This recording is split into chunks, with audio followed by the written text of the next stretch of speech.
Hello everybody, welcome to the next lecture. तो guys, अभी तक आपने जितने भी एग्जांपल्स देखे जहाँ पे हम एक डेटा फ्रेम के अंदर से कुछ रोज और कुछ कॉलम्स को एक्सेस कर रहे थे, वहाँ पे आपने कॉमन पैटर्न देखा होगा गाइज कि जो रोज और कॉलम्स जब एक्सेस करने की कोशिश कर रहे थे वो कंटिन्यूएशन में नहीं थे। ठीक है, कहने का क्या मतलब है गाइस कि हमने अभी लास्ट वाले लेक्चर में जिन रोज और कॉलम्स को एक्सेस किया वो कंटिन्यूएशन में नहीं थे, यानी कि हमने जीरो इंडेक्स वाली रो को एक्सेस किया और उसके ठीक बाद हमने थर्ड इंडेक्स वाली रो को एक्सेस किया। तो जीरो के बाद वन आता है गाइस, जीरो के बाद थ्री नहीं आता है। यानी कि हमने जो रोज एक्सेस करी वो एक कंटिन्यूएशन में नहीं थी बल्कि गैप्स में थी, यानी कि जीरो इंडेक्स के ठीक बाद हमने सीधा थर्ड इंडेक्स वाली रो को एक्सेस किया। सेम काम आपने देखा होगा कि हमने कॉलम्स के साथ भी किया, यानी कि जीरो इंडेक्स वाले कॉलम के ठीक बाद हमने टू इंडेक्स वाले कॉलम को एक्सेस किया। हमने कंटिन्यूएशन में कॉलम्स को एक्सेस नहीं किया। ठीक है, लेकिन गाइस अगर मान लीजिए आपके सामने कोई ऐसी स्थिति आ जाती है कि आपको एक कंटिन्यूएशन में रोज और कॉलम्स को एक्सेस करना है, तो गाइज आप डेफिनेटली आई लॉग के थ्रू ये काम भी कर सकते हैं, और इनफैक्ट ये काम करना तो पहले से भी ज़्यादा आसान है। ठीक है, चलिए गाइज देखते हैं कि ये काम हम कैसे कर सकते हैं। ठीक है, तो आपको कुछ नहीं करना है गाइज, df.ilog। ठीक है, अब गाइज जैसे मान लीजिए, जैसा कि मैंने आपको बोला कि अब हम एक ऐसा नया सिनेरियो लेने जा रहे हैं जिसमें आप रोज और कॉलम्स को एक कंटिन्यूस फैशन में एक्सेस करना चाहते हो, या आपके सामने कोई ऐसी स्थिति आ गई है जहाँ पे आप रोज और कॉलम्स को एक कंटिन्यूस फैशन में एक्सेस करना चाहते हैं। जैसे मान लीजिए गाइस, मुझे वन इंडेक्स और टू इंडेक्स वाली रो को एक्सेस करना है, एक कंटिन्यूस फैशन में एक्सेस करना है। अब कोई गैप नहीं है दोनों रोज के बीच में, यानी कि वन के बाद सीधा टू वाली रो आ रही है, या वन इंडेक्स वाली रो के बाद सीधा टू इंडेक्स वाली रो आ रही है। और गाइस मुझे जीरो इंडेक्स और वन इंडेक्स वाले कॉलम को एक्सेस करना है। ठीक है, तो चलिए गाइस, यहाँ पे आप देख सकते हैं कि जो हम एक्सेस कर रहे हैं अपने डेटा फ्रेम के अंदर से इंफॉर्मेशन, वो एक कंटिन्यूस फैशन वाले इंडिसेस के ऊपर अवेलेबल है। तो इस केस में अब हम क्या करेंगे गाइस, अब कमाल की बात यह है गाइस कि यहाँ पे आपको लिस्ट भी यूज नहीं करनी है, आपको सिंपली सेम कन्वेंशन यूज करना है जैसे हमने अभी लास्ट लेक्चर में यूज किया था, लेकिन लिस्ट के बगैर।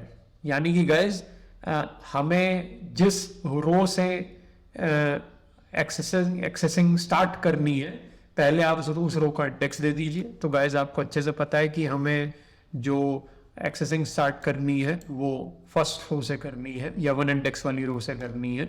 तो गाइज आप यहाँ पे वन लिख देंगे, और उसके बाद गाइज आपको कोई लिस्ट वगैरह नहीं बनानी है, आपको कोई कॉमा भी नहीं लगाना है, आपको लगाना है कोलन।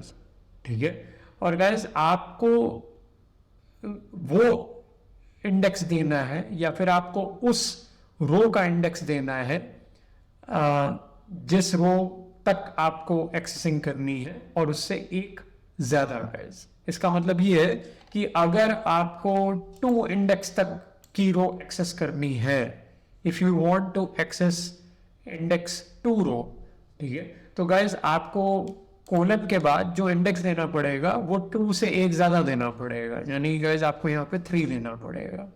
तो वन टू थ्री, तो गाइज जब आप वन कोलन थ्री लिखेंगे तो ये ऑटोमेटिकली क्या करेगा कि थ्री माइनस वन, यानी कि टू इंडेक्स तक की रो को ही एक्सेस करेगा। ठीक है, कॉमा लगा करके। ठीक है, जैसा कि गाइज आपने लास्ट लेक्चर में भी देखा कि हमने दो लिस्ट बनाई थी और दोनों लिस्ट के बीच में कॉमा लगाया था, और कॉमा से लेफ्ट में जो भी हम इंडेसेस लिख रहे थे वो रो के इंडेसेस थे एक लिस्ट के अंदर, और कॉमा के राइट में हम जो भी इंडेसेस लिख रहे थे लिस्ट के अंदर वो कॉलम्स के इंडेसेस थे। तो वही सेम कॉन्सेप्ट यहाँ पे भी फॉलो हो रहा है गाइज कि कॉमा के पहले हमने ये जो इंडेसेस लिखे हैं ये रो के इंडेसेस हैं। ठीक है, और कॉमा के बाद अब गाइज हम जो इंडेसेस लिखने जा रहे हैं वो कॉलम्स के इंडेसेस हैं। तो गाइज जो स्टार्टिंग इंडेक्स होगा, यानी कि जहाँ से आपको एक्सेसिंग करनी है, वो तो वही रहेगा, लेकिन जो एंडिंग इंडेक्स होगा वो हमेशा एक ज़्यादा लिखा जाएगा गाइज।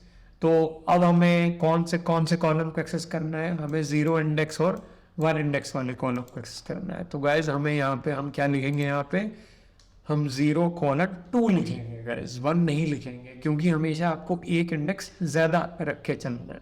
ठीक है, यही सेम काम आप ध्यान से देखिए तो हमने रोज में भी किया है और यही सेम काम हमने गाइज कॉलम्स के लिए भी किया है। ठीक है, तो अब आप देख सकते हैं कि ज़्यादा डिफरेंस नहीं है, लेकिन बस फ़र्क इतना है कि अब यहाँ पे लिस्ट के अंदर इंडिसेस नहीं है, बल्कि लिस्ट के बगैर ही हमने वो इंडिसेस लिखे हैं।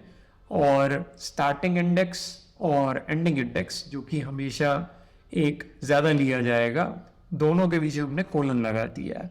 और कॉमा लगाना ज़रूरी है गाइस, ताकि आप रो इंडिसेस को कॉलम इंडिसेस से अलग कर पाएँ। और गाइस जब आप देखेंगे कि हम इस तरीके से बेसिकली आई लॉक का यूज़ करके एक कंटिन्यूस फैशन में रोज और कॉलम्स को भी एक्सेस कर सकते हैं। ओके, इनफैक्ट गाइस आप इन दोनों तरीकों को मिला भी सकते हैं। ठीक है, जैसे कि मान लीजिए गाइस मुझे रोज को तो एक कंटिन्यूस फैशन में एक्सेस करना है, लेकिन कॉलम्स को मुझे एक डिसकंटिन्यूस फैशन में एक्सेस करना है। यानी कि रो तो मैं 1 और 2 इंडेक्स वाली एक्सेस करना चाहता हूँ, लेकिन जो कॉलम मैं एक्सेस करना चाहता हूँ गाइस वो 0 इंडेक्स और 2 इंडेक्स वाला कॉलम एक्सेस करना चाहता हूँ। तो गाइस अब मैं क्या करूँगा, df.ilock, तो रोज तो मैं कंटिन्यूशन में एक्सेस करना चाहता हूँ या एक कंटिन्यूस फैशन में एक्सेस करना चाहता हूँ, तो उसके लिए तो मैं 1:3 लिखूंगा। लेकिन क्योंकि कॉलम्स को मुझे एक डिसकंटिन्यूस फैशन में एक्सेस करना है, तो यहाँ पे गाइज मैं दोबारा से एक लिस्ट बनाऊंगा और 0:2 लिख दूंगा। तो गाइज आप देखेंगे कि हम इस तरीके से भी एक्सेस कर सकते हैं। और यही सेम कॉन्सेप्ट आप रोज के ऊपर भी अप्लाई कर सकते हैं। यानी कि मुझे अगर रोज को डिसकंटिन्यूस फैशन में एक्सेस करना है, लेकिन कॉलम्स को मुझे कंटिन्यूस फैशन में एक्सेस करना है, तो गाइज मैं क्या करूँगा 0:3 कॉमा, ठीक है, लेकिन कॉलम्स को इस बार मैं कंटिन्यूस फैशन में एक्सेस करना चाहता हूँ, तो गाइज मैं लिखूंगा 0:2। तो अब ये क्या करेगा गाइज, ये 0 इंडेक्स और 1 इंडेक्स वाले कॉलम को एक्सेस करेगा, लेकिन जो ये रोज एक्सेस करेगा वो 0 इंडेक्स और 3 इंडेक्स वाली रो को एक्सेस करेगा। ठीक है, तो गाइज अब आप देखेंगे कि सेम तरीके से ये यहाँ पे इस तरीके से भी काम कर रहा है। ठीक है, तो ये एक बहुत ही इंपॉर्टेंट चीज़ है गाइज जो आपको याद रखनी है कि कंटिन्यूशन में अगर एक्सेस करना है तो कोई आपको इंडेक्सेस की लिस्ट लेने की ज़रूरत नहीं है।